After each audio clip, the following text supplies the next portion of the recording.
And then we came to the crisis of past 2 months between Greece and Turkey. Of course, this was kind of expectable in the end.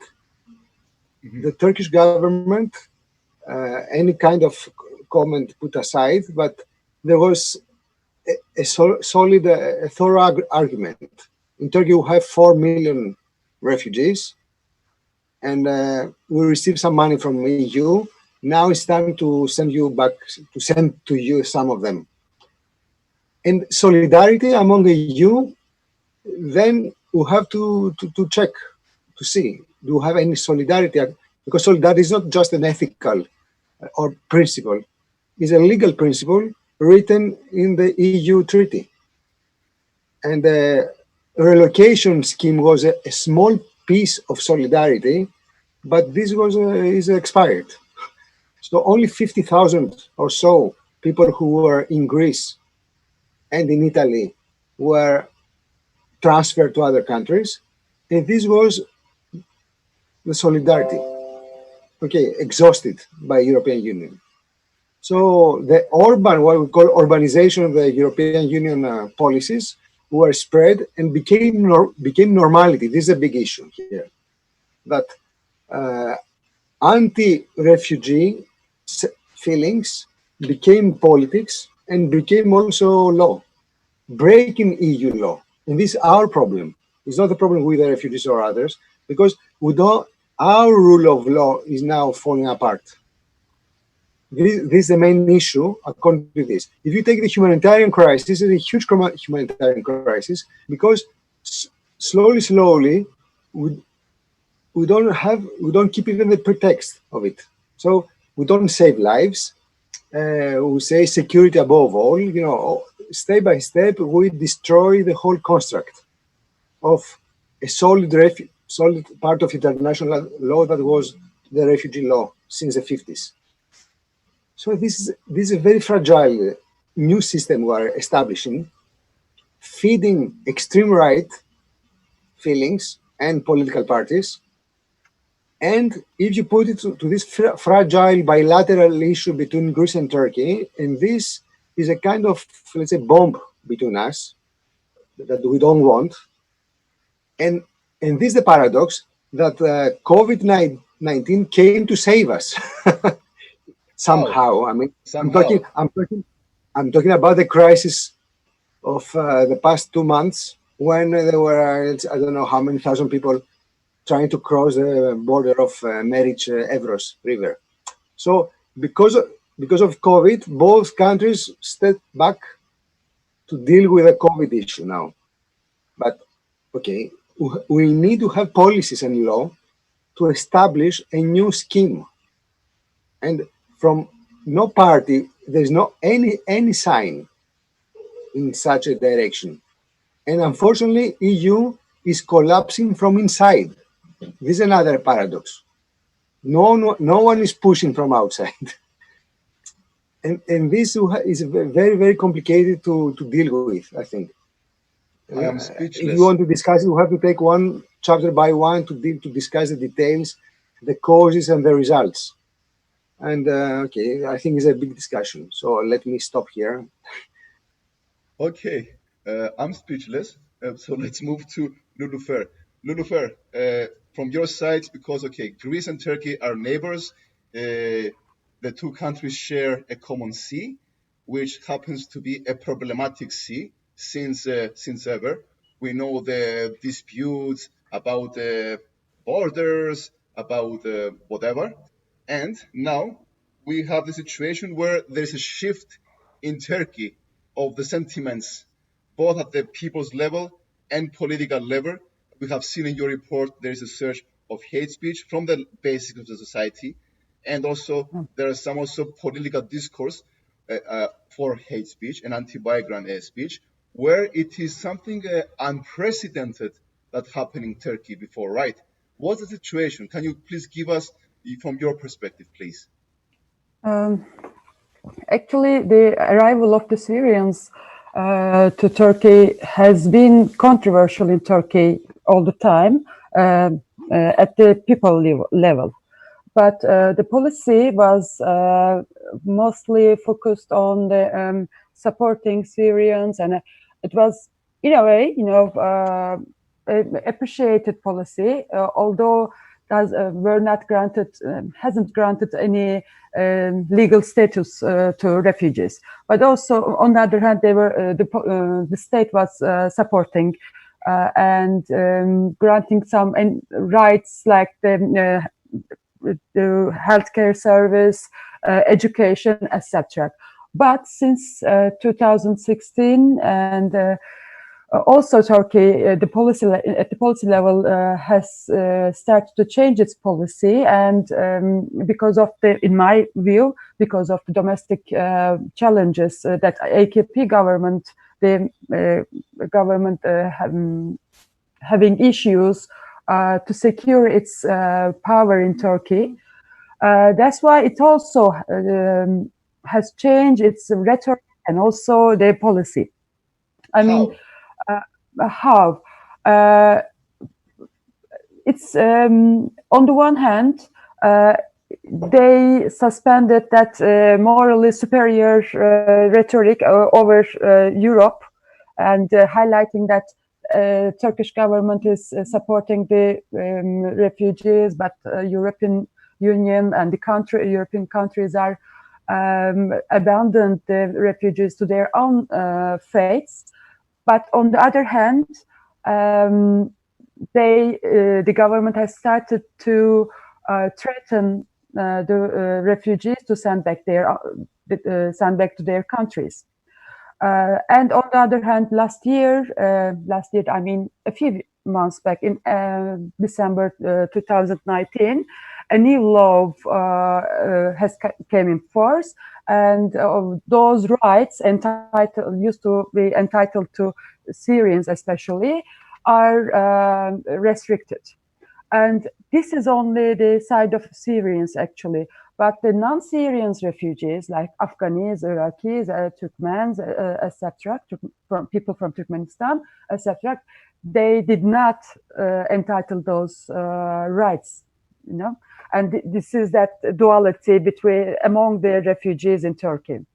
And on the other hand, Turkey, although that Turkey, suspended that its morally superior position and threatened the European countries to open the borders, etc. After that, the events, took place between March and April, which is, kind of paused because of the coronaviruses. Really undermined the AKP's policy and its rhetoric as well, because people just let go to and wait on the border space, on the border, and spend a month in cold and in Hungary, etc. It's a big time humanitarian crisis, I think. And this is also another example that AKP is kind of, stuck between the domestic and international politics, and it already lost its bargaining chip that against the European Union, because that threat has been repeated by the top governmental, politics. Again and again, that I can open the door and let the migrants, refugees go to Europe. And actually they did, and it did not work. Okay, that's right, that both Turkey and Greece really caused big humanitarian, crisis, and they overlooked all the humanitarian law, international law, etc. But at the policy level, Turkey just failed and lost its morally superior rhetoric position, and also its chip, bargaining chip, actually. And also we see that we see the increasing anti-Syrian sentiments and xenophobic speeches and acts. Actually, just last month, two refugees shot dead. One is murdered by the police, and the other is just found in the garbage, stacked by whom we don't know. And it's a big problem, really, that racist rhetoric and the practices. And this is because I think controversial and challenging rhetorics and politics in Turkey. On the one hand, AKP is offering citizenship, although it's not clear that how they can achieve that citizenship status. What is the procedure? It's not transparent. We don't know the exact numbers. If a politician comes front and expresses a number, then we know, and otherwise we don't know. And on the other hand, again, the government officials says that we can send back the refugees to their countries. So this causes a big crisis, really, and causes to increase in hate speech and the acts. Okay, one question. You have said a lot, but in a nutshell, we're wondering how specifically the internal political powers within Greece and within Turkey, the question is how they're using this, excuse me for my words, this issue as a chip for their discourses, because both countries have parliamentary democracies, and always politicians think of how popular they are because they always think for the next elections, either being local elections or national elections. So how are they using the issue of the refugees and the crisis for their own political gain in order to attract support from their various support bases within the populations? How are they using this issue? Konstantina, you may start. Yeah. Okay. Look, here we have in Greece, as you know, we have now a right-wing government in the past for the past year, and before that we had almost 5 years of let's say left-wing government, but in coalition with a very populist right wing, which is a paradox. But this was the issue of the result of the crisis. And then during the, let's say, the left period of governorship, the refugee issue was, the government was trying not to stress the different topics that were stressed and were highly in the agenda of the previous government. So again, the right wing. So we have a change from the long right-wing governments, quite xenophobic, to the left, and then come back again to the right. So the refugee, xenophobic or security-based discourse was always played by the right-wing governments as a program. Uh-huh. So what happened in fact, and now this is interesting to see, that now nowadays the government has to, of course, to manage the whole issue and the problems, is that they have, and they were trapped because now, although they have raised, let's say, the municipalities and the people in a xenophobic discourse, and now they have to put them in coordination under the government, to receive refugees in their villages, in their small cities, blah, blah. So, and now the government experiences a strong resistance, let's say, from the local population, because they were fed and fostered with the xenophobic discourse that they produced in the past year. And they won the elections, partly also for that. So now, but they have to manage the whole issue, you see. So this is a game, and sometimes I'm pretty sure that they were overdoing in their discourses, and now they have to do something, and it's very difficult for them to do. And this is a European pattern, I'm afraid. I mean, what was happening in the whole Europe happened in Greece too. So there is this how I can explain, just to give you an example. I see. So there is this double speak cacophony, this dissonance. So on a local level, we see that they may say one thing about the rule of law, then to the local constituencies where they want to get votes, they use other sort of rhetorics. We see that this cacophony that's going on. I wonder what is the situation in Turkey, Lülüfer? How is there some similar patterns of dissonance? On the one hand, you hear politicians saying about rule of law and human rights and look how great we are. But on the other hand, they say, yes, it's a problem. Those people are a problem and they are, I don't know, criminals. They steal our jobs or they bring COVID. What's the discourse in Turkey, please, Lülüfer? The situation is that actually it's kind of half and half of the population, as it is in the politics. Half is the government supporters, and half is the kind of, let's say, the half and half is broadly for sure. Is the opposition parties and their supporters, let's say. But actually, in a few years, since 2 years, also the picture has been changing. That as the Turkey is facing economic problems, and people are having problems to earn their livelihoods and secure their futures, etc. The refugees also has been the target and has been the people to blame to lose their jobs and that the problems. And also actually the major economic opposition party, the Republican Party, has always been critical about the refugees and government's refugee policy.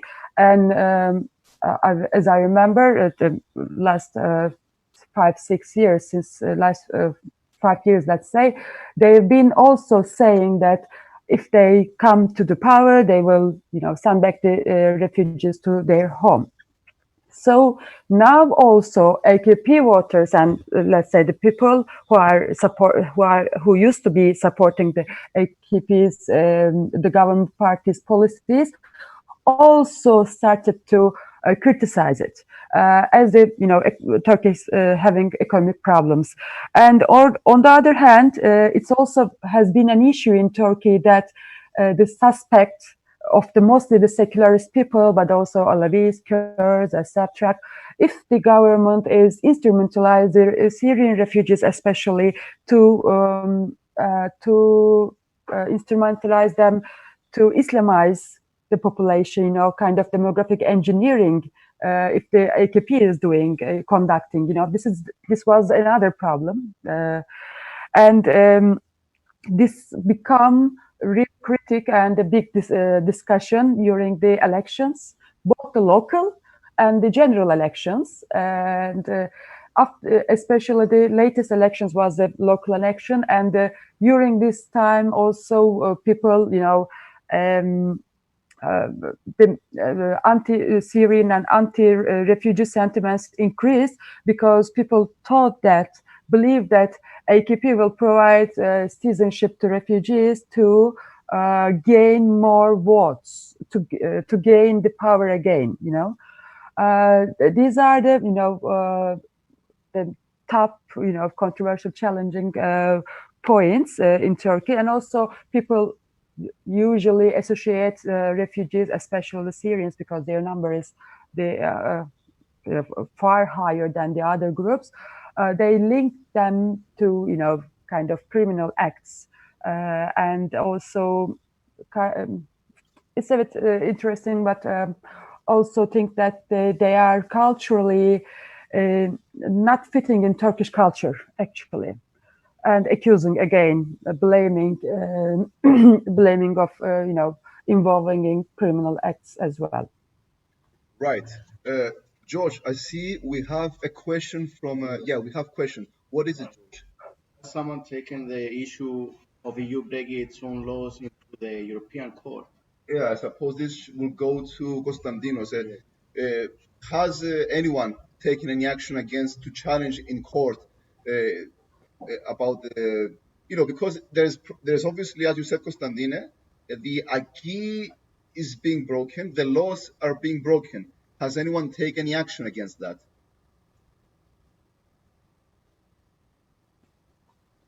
We cannot hear you. We cannot hear you. Testing, testing, 1, 2, 3. We cannot hear for some reason. My fault. Okay. Now we can hear you. Yes, go on, please. Yeah. So, as you know, we have, let's say, one EU legal order with the Court of Luxembourg dealing with the EU law. And then we have a broader Europe of 47 member states of the Council of Europe and the Court of Human Rights in Strasbourg.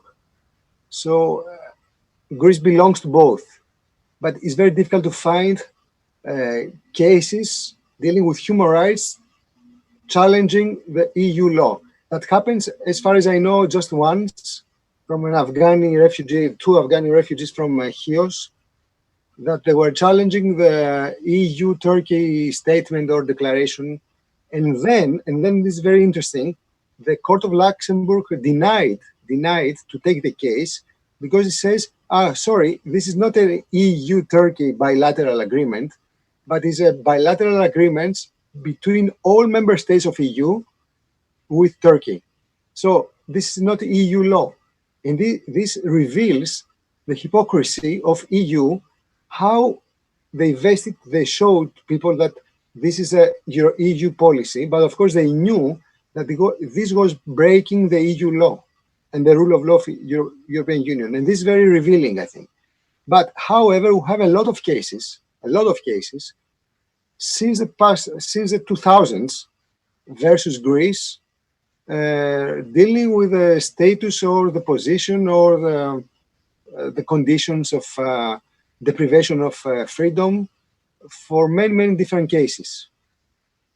But one I think is the most important, and we are waiting for we're expecting the judgment in the next 3-4 months, dealing with a pushback by the Greek Coast Guard to, if you remember, the Pharmakonisi case.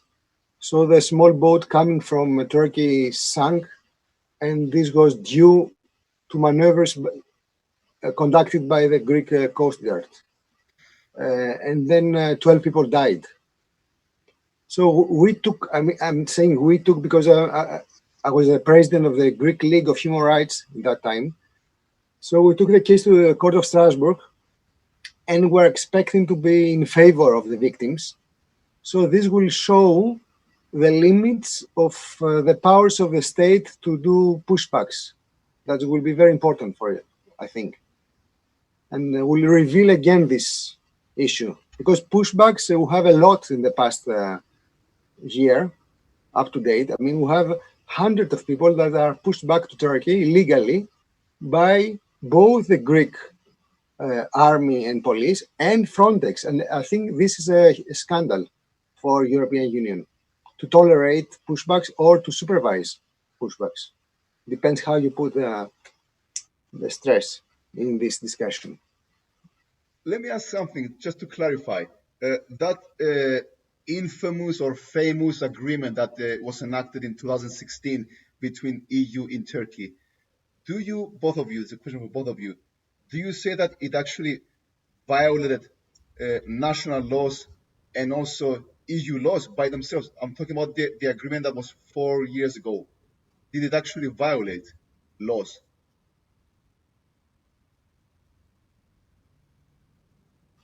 Can't hear you, sir.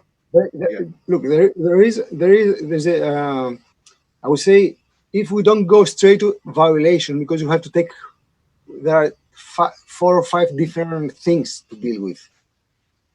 The problem is that the refugee law is based on the Convention of Geneva 51, is not in accordance with this agreement or bilateral treaty between Greece and Turkey now. So to return, I will give you an example. To receive people who claim their asylum status, and to say, no, sorry, I have to return you back to Turkey, whereas Turkey is not a country that is bound by the Treaty of Geneva for them. And then we have to treat them to say if Turkey is a safe country for them, second question mark. And then even more complicated to send back one Syrian, and then Turkey has promised to send another Syrian to EU through resettlement. I can see that this fits very difficult to the whole scheme of human rights and the rule of law. And then if you take the Greek law, because this was the question, the national Greek law, of course there are problems, and that's why 95% of the cases were blocked by the Greek courts, saying that they cannot implement this agreement, that were transformed into the Greek law as a Greek law. So for a series of problems. That's why this was absolutely political, the whole thing. And having this distancing politics from law creates another big issue for us all in Greece, Turkey, and the EU. Okay, the next question is for Lülüfer. So the question is, hang on, what is George? I thought you asked them both, so I think you should. Ah, yeah, thanks for that. Okay, Lülüfer, from your perspective, how does this agreement, because you said, Konstantinos, that the Geneva 51, Turkey hasn't accepted to be bound by it, but how does it fits legally in Turkey, this agreement? Parenthesis, there is many laws of emergencies being enacted, but what is your take on that? Unmute, please. Unmute your Zoom. Yeah, no problem. Yeah, there you go. Yeah. I should say that I'm not an expert in law, and but as far as my experience and reading all the reports and evaluations done by the experts, it's a big question that if Turkey is a safe third country. And also Turkey has been reported that violated the non-refoulement principle various times. For example, this is one of the reasons why Turkey shouldn't be shouldn't be counted as a safe third country. And also that it was another problem that what is the treatment that readmitted refugees, faced in Turkey after they readmitted to Turkey, and these were all, discussed in Turkey. And as Tsitselikis said, it is totally political, this agreement, and that which has started in 1990s in order to fortify the borders of the European Union, the externalization of the borders. And this is another mechanism to do that. And as Tsitselikis said again, that it doesn't fit into the Geneva Convention and other legal mechanisms in refugeehood and refugee law. We have more questions, and we have more questions from the Murmur box from our website. The question is, what measures should be taken against Turkey for weaponizing refugees? How can Europe give money to Turkey while it uses humans for pressing politics? Come again? Sorry, I couldn't understand clearly. Sorry. What measures should be taken against Turkey for weaponizing refugees? How can Europe give money to Turkey while it uses humans for pressing politics? Konstantinos, do you want to take this question? Unmute. And then Lülüfer wants to talk first. Lülüfer, you take it then. As far as I understand, that the question is asking the weaponizing of the refugees. Yeah, it asks what measures could or should be taken against Turkey for weaponizing refugees? I suppose legal measures, political measures, I don't know. Okay, to Turkey. I mean, I don't have have an answer for this really, because actually both Turkey, Greece, and the European Union is part of this crime, let's say, because in a way each party has its own interests, and one is movement and giving opportunity or obstacles to the other. But as we've seen in the what happened in between March and April in the Turkish and Greek border, that the states are in partners in that crime. But what we can do both to press the Turkish, Greek, or the European Union's politics, that I think the solidarity and the politics that comes from the bottom, and we should, the ordinary people, should forge a politics to confront this corporate crime. Let's say we haven't found a solution yet. Okay, we are trying. I mean, both NGOs, activists, etc., and people really acting acting in solidarity are trying, partially, sometimes in collaboration, but we have to really forge new ways. And as far as I'm, aware, we couldn't find a good one yet. But I'm hopeful.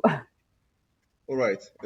We have a few more questions. Now it's 6:45. Yeah. How are you both with time? So for some practicalities. Okay. Lülüfer, you're okay with time. How much time do you have, Konstantine? I have 5 or 10 minutes. Okay. Let's take 5 or 10 minutes more, and then we can conclude. All right? Is that okay? Yeah. Perfect. Okay.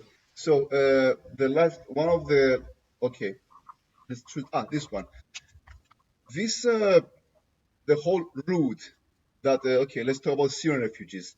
There is one person, refugee, starts his or her journey from Syria. Obviously, there is preparation. They cannot just leave.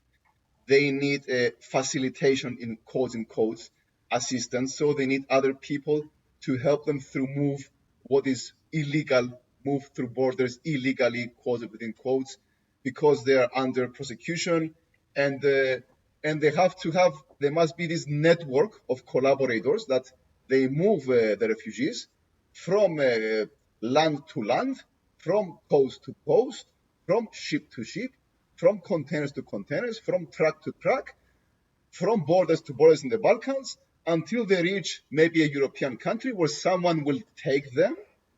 And so there's a whole economy, because there's a whole economy, I would like to say, and there are many different anecdotes that we're hearing, that I talked with refugees, says, I paid someone, and he brought me up to there, and then they locked me because the next guy wouldn't take me.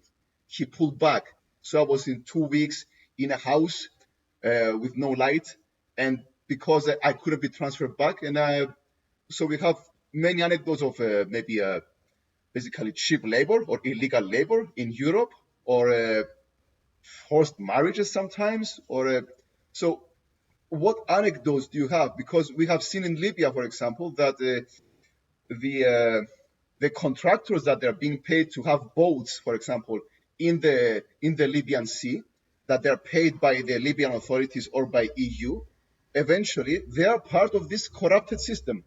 So what kind of anecdotes, how does a typical scenario work, is my question, from their starting point until their end point of one refugee or one family? What is a typical scenario? If I may say something, there are no typical scenarios. You have, let's say, a series of typical scenarios.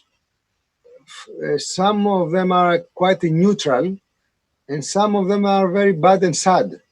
That people, let's say, they put the whole village or the wife or the daughters under, let's say, uh, not they don't sell them, but if the guy cannot pay back the traffickers, then they will do something bad to their family, or they will take the girls or the wife. Back home, you mean? So they live back home, I some mean family. the traffickers. I see. So if they don't pay back, if they don't go, there are so many different ways to do it. Or they are waiting, so the guy goes to Germany, and then it sends 50% of the salary or the money he gets to the traffickers for 10 years. I don't know. There are so many things like that they are trapped. People are trapped because they lack money. But there are, of course, so many cases that, okay, we consider that a percentage of people lose their life, is also another group of stories like that. Or you have underage boys that they go with some uncle or other friend and they try to do the whole trajectory by themselves. And so who pays whom? Of course, you need money. Without money, you cannot do anything. But sometimes the whole village pays the money to send someone to Germany or Sweden. So this guy will send back some money to the village. This sounds a bit neutral or normal because this was the Greek and Turkish migration in the beginning of the 20th century was like that also. So that someone who was in the US sending the money to the village or the family. Okay, we don't have to forget. The problem, as you said it also, is that these people who are facilitators, in fact, let's take the good example, that really they take some money and they provide services, because we have other bad examples also, that they keep the money, they don't provide any service, are product of these hard borders between Greece and Turkey, between Libya and Italy, between Morocco and Spain. So because of this theory and motto that Europe has a very, very strong borderline and secure, you raise the tariff, and then what it should be according to refugee law, a safe passage, and this is very important to understand, a safe passage is owed to the refugee. So we create special hurdles. So in view to secure our side, we create insecurity for those who are trying to enter, and they have full right to enter, to trespassing borders. This is another thing we have to remind people, that the refugee has the right to trespass borders. So why to make it so insecure and to create our political issues now we're discussing? In a kind of absolutely different approach would be, as we could reply to your previous question, that Greece and Turkey should cooperate in order to provide a safe passage. This would be an answer to that. So immediately you would eliminate all this crisis between Greece and Turkey, and you would have saved thousands of people. So what would be the final answer to this? That you have to eliminate the causes of the problems in Syria, in Afghanistan, and so the wars. So we have to go straight to the causes, in fact. So I don't want to talk more about this. Yeah, you are lacking of time, and indeed, it's the root of the problem that it has to be tackled. But we know if we talk about the Syria conflict, it's far more complicated because there's a Russian influence, there are the coalition influences, you have tribal influences. Let's not go there. It's another show for that. So because I'm respecting your time, Konstantin, especially, the last question could be to Lülüfer, that actually a friend of mine told me. You touched a bit, Lülüfer, the issue of other minorities like Alevis or Alawis, well, they're in Syria. But you also mentioned the K word, Kurds, because there are refugees of Kurdish ethnicity origin that they are crossing into Turkey. So that's another issue. So the question is, how is different for first the Kurdish origin refugees that come to Turkey, and also for the the LGBT minorities. Shout out to the film Mr. Gay Syria, by the way, because it was a very inspiring film that was shot in Turkey with LGBT people from Syria. That's a close of parenthesis. So how are their peculiar situation, the Kurdish origin refugees, ethnicity, and the LGBT minorities, if you know to tell us? Yeah, actually, the general situation for the Syrians are very suppressing, are very, in a bad condition, that the differences related to ethnicity become invisible. Really, that you can't really observe what makes the difference, if any ethnicity makes it causes any difference, because that being a Syrian is already creates a really tough situation for the people. We've been discussed that really, and because during the field works and talking to people and the reports that printed etc. But really, we couldn't see very visible, very important difference among the different ethnicities yet. But maybe we will in the future, because being a Syrian is already Syrians are already having major issues. But when it comes to the LGBT people, individuals, it is much more different. They are having different kind of problems, both because of being the LGBTE, the discrimination you've been faced, and also if you are in a process of transition, changing gender, also you need to reach the treatment and healthcare services, etc. And in most cases, this does not provide by the Turkish state, but NGOs tries to support in this process, and they usually, like many of them, aims to go to Europe to have a better, peaceful social environment for themselves. And also Turkey, dominantly as being the masculine and anti-welcoming gender politics, that's why they are having harsher problems.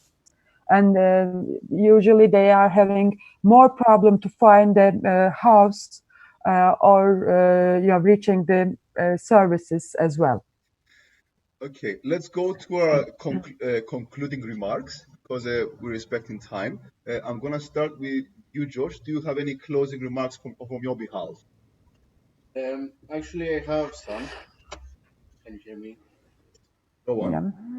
So, as I understand, the main issue of both EU and Turkey is money. Yeah. Sorry. They don't have the money to sustain so many refugees for some reason. And for refugees, should be able to go to Europe or Turkey or wherever they want to be free of their I think is that there are the ongoing problems that we'll be having in our country as well, that if you don't have the rule of law where everyone is equal to some basic freedoms and some basic health, access to health and access to respect to their own human rights, when you have such a big crisis, it's also broken, but it gets to a much bigger magnitude, I would say, isn't it, George? Yes, maybe it's another issue we have to see in the system, generally in our system, political system. Our police, political, also the police, the coast guards, because in our country there are many, for example, policemen who may mean well, but they don't know how to respect or treat some people of different background. And we have heard stories sometimes where they say, okay, if I take these 10 refugees, that's 10 days of work for me. I'm a policeman. I'm already overloaded with the job. So if I can push back the boat, then that, from my perspective, is problem solved. I'm sorry to speak like that, but it's a pattern that we see many times. That, okay, you say you're underage. No.